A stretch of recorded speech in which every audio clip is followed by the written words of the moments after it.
Ah, the Las Vegas Strip. When you think of slot machines or casinos, Las Vegas is probably the first city that comes to mind. Every gambler at some point feels the need to make a trip to this city just to gamble. But is the Las Vegas Strip really the premier gambling destination? It might not be, and here's 5 reasons why.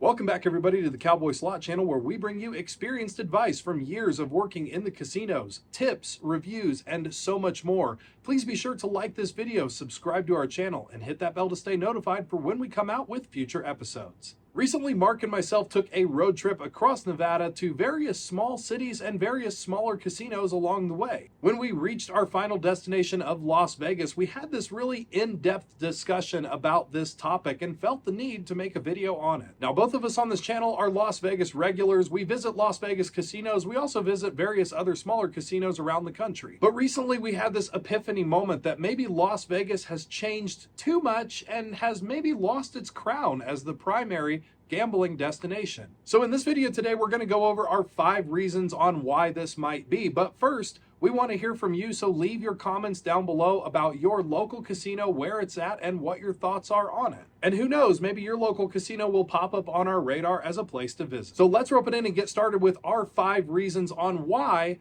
Las Vegas might not be the premier choice for you to gamble. Number 1, the city of change. Now, Las Vegas has always been known as a city of change. Whether it is its skyline or its casinos, something in Las Vegas is always changing and always seems to change almost overnight. Las Vegas is always offering something new, but is that necessarily a good thing? It is becoming increasingly more difficult to find classic and lower volatile slots on the Las Vegas Strip. Also in this video, we are primarily focused on the Las Vegas Strip. We know that there are a lot of other casinos outside of the Las Vegas Strip, but this video is really just pertaining to the Las Vegas Strip itself. While the Strip does have some low volatile and classic slots, they are fading out really fast. Even on this recent visit that we did, games that we played on our last visit were gone on this visit. It's changing that quickly. Speaking of change, let's also talk about the bet amounts. If you're staying on the Las Vegas Strip and you're playing on the Las Vegas Strip, you're going to need a lot larger budget, bigger than what you would normally use at your hometown local casino. We will dive more into this on the next reason, but it almost seems like in the midst of all the changing that Las Vegas is constantly going through, it almost seems like they've forgotten about the common man. Most table games on the Strip now have $25 minimums, whereas even just like 5 years ago, it was a $5 minimum. The slot games that used to be there that were 5-line quarter games are now 5-line $5 games. Everything that's been changing is kind of almost taking on a gougey kind of feel. Lastly, for the change factor, Las Vegas was always known as a place where each resort was unique and had something special to offer. But in the spirit of keeping up with the Joneses, it almost seems like every single Las Vegas Strip hotel is turning into exactly what its neighbor is. Big glass building, modern style casino. If you've been in one, you've been in them all. Number 2, let's talk about cost and temptation. Mentioned in the previous reason, cost has obviously inflated drastically over the years. Doing things like low rolling or building up your bankroll can be a bigger challenge in Las Vegas than, say, compared to your local small town casino. While of course it is still possible to do this on a Las Vegas Strip casino, it's just a lot more of a challenge, and it's getting more difficult as the years progress. Now, if you are in Las Vegas and you do finally build up your bankroll or win a jackpot, which is again still very possible to do in Vegas, and we've done it a lot here on this channel,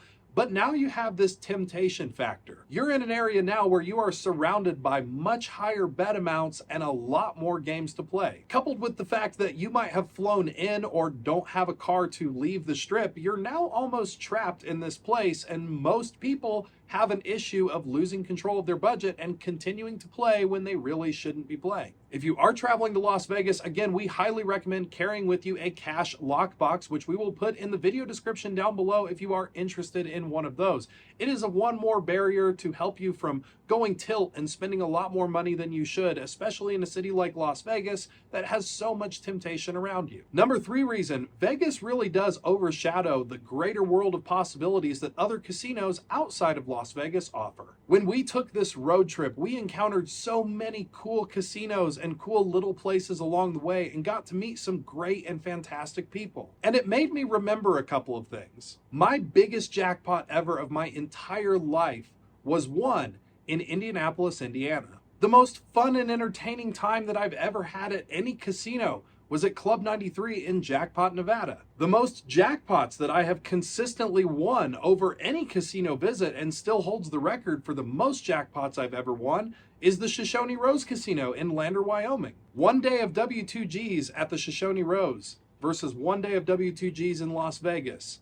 Same amount of time. The most attentive staff members that showed the most care was in Phoenix, Arizona. Las Vegas didn't make this list at all. The United States has a lot of gambling destinations, more so than Las Vegas, and I really do feel that a lot of people out there that just primarily immediately focus on let's go to Vegas are really missing out on a lot of great opportunities. Las Vegas got to be the size that it did because for the longest time it was the only place that anybody could gamble, but the rest of the country is catching up. So be sure to check out some of those smaller places and start planning some trips outside of Las Vegas. Fly to Denver and go to Black Hawk. Fly into Riverton and come to the Shoshone Rose. Maybe take a road trip up to Deadwood, or do what Mark and I did. Fly into Salt Lake City. Go to Wendover, go to Jackpot, check out some of these other small places. You're gonna have a lot more of an entertaining time. So if you are thinking of planning a trip to Las Vegas just to gamble, or even if it is a family getaway, look into some other gambling destinations in the United States. You might be pleasantly surprised. Reason number 4, the comps might not be worth it. Yes, it is true. If you go to Las Vegas, you can get an enormous, beautiful room that you'll probably never use half of and have a huge wide selection of all the overpriced food that you would ever like. And for some of this, you might get comped, but let's stop and look at a variable that you might not be thinking of. Casinos everywhere in the United States offer comps, from free rooms to free food. Some of these smaller casino destinations are a lot more quiet, they're a lot more clean, and you earn comps faster. In Wendover, Nevada, for example, even a couple hours of play at a regular to lower bet level can get you a free room and free food for the entire day. Whereas in Las Vegas, you might get offered a $500 dining credit, which sounds phenomenal, but it might only get you one meal. So I guess you really have to put it all into perspective. When you get these offers, they might seem very enticing, or the comps might be very high for the Las Vegas Strip. But you have to account for that gouge factor and really kind of put that into perspective when you're looking at your comps. Comps are great and everybody loves to get something back, but when you look at your comps for Las Vegas compared to comps at a smaller casino, yes, the number might look bigger for Las Vegas, but when you take into account how far you can actually stretch it, then it really kind of puts into perspective the whole picture of, are the comps in Vegas really truly worth it? Now, of course, we get to number 5, which is one that we get asked about all the time. And yes, it is true that in general, smaller, more remote casinos do have a lot better odds. Now, of course, when we are talking about odds and the setting on the slot machine, we do have to stress that that setting is for the long-term projected goal. And really, you can win or lose on any slot machine, no matter what it is set at. So this is more of the long term and talking about the actual setting itself rather than your short-term visit. As for the setting on the machine itself,